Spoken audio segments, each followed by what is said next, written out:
Il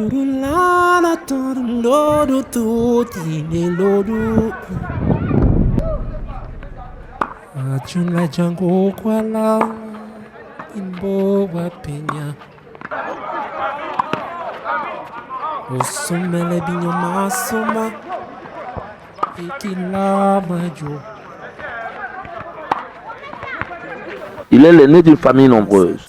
Après lui, ses parents ont donné naissance à 8 autres enfants. Son père, Bernard Ndoye, originaire de l'Est Cameroun, n'est que ramasseur de balles au tennis depuis une vingtaine d'années et a trouvé ce petit espace à Efoulan où il loge sa marmaille.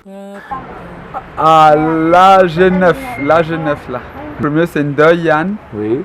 Le second c'est Ndoye Vladimir. Oui. Et le troisième c'est Ndoye Joseph.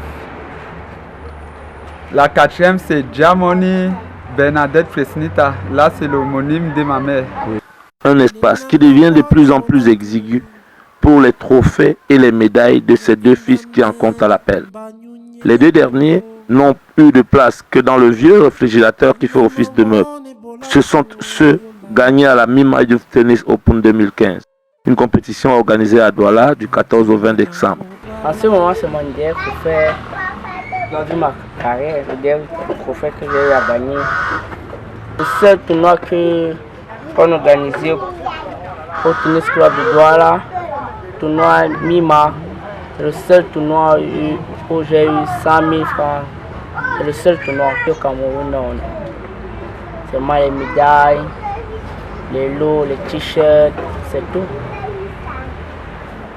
Ils sont d'autant plus importants ces trophées que Yann, l'aîné, gagne devant Yannick, son homonyme et idole, et s'adjuge l'une des 2 places réservées par l'organisateur pour un stage en France pendant l'été.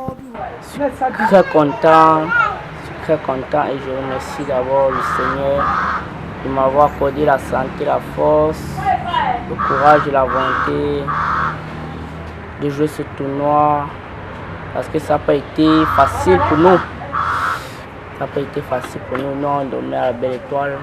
Je suis content parce que ça me permet d'aller en France. Fais croire, j'espère bien. Fais croire moi en France, je suis content. Grâce au tournoi Mima, c'est ça qui m'ouvre les portes. Je peux dire c'est ça qui m'ouvre les portes d'aller en France.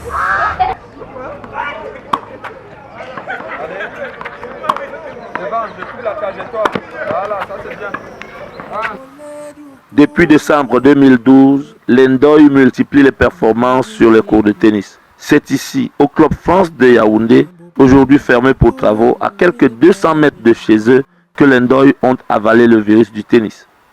Depuis le mois de septembre 2015 et les réflexions engagées, Bernard, Yann et Vladimir doivent aller plus loin pour leurs entraînements, soit à la garde présidentielle ou ici à l'université de Yaoundé. C'est que je pleure beaucoup, il y a d'abord le matériel. C'est d'abord le matériel, c'est ça que je pleure beaucoup. Maintenant, c'est vrai que le quotidien, on essaie de se battre à gauche, à droite pour pouvoir avoir de quoi d'abord mettre dans le ventre. À 13 ans, il n'y a presque pas d'autre activité à l'emploi du temps de Yann Ndoye. Tennis, tennis et tennis. 6h. Je commence à 9h, j'arrête à 15h30. 6 heures d'entraînement pour ce futur champion qui continue tout de même l'école académique. Le soir, je fais les cours du soir pour avoir beaucoup plus de temps pour s'entraîner. Et à l'après-midi, je m'en vais à l'école, je rentre 16h, 21h. Coup droit, revers, avance, volet d'approche, marche arrière. Yann Ndoye ne se pose pas de questions.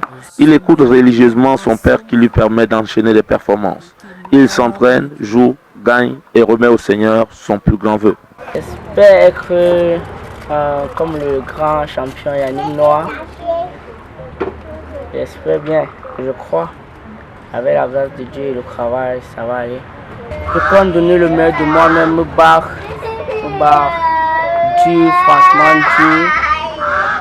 Et essayer d'être retenu dans le centre. Lui qui a été remplacé il y a 2 ans par moins fort que lui pour un tournoi à l'étranger, espère ne plus être cette victime de la corruption. Son rang de numéro 1 des cadets du tennis camerounais vient aussi de lui ouvrir les portes d'Abuja au Nigeria, où il représentera le Cameroun pour le tournoi d'Afrique centrale et de l'Ouest. Reste maintenant à résoudre l'épineux problème de la ressource financière pour billets d'avion, hébergement et nutrition.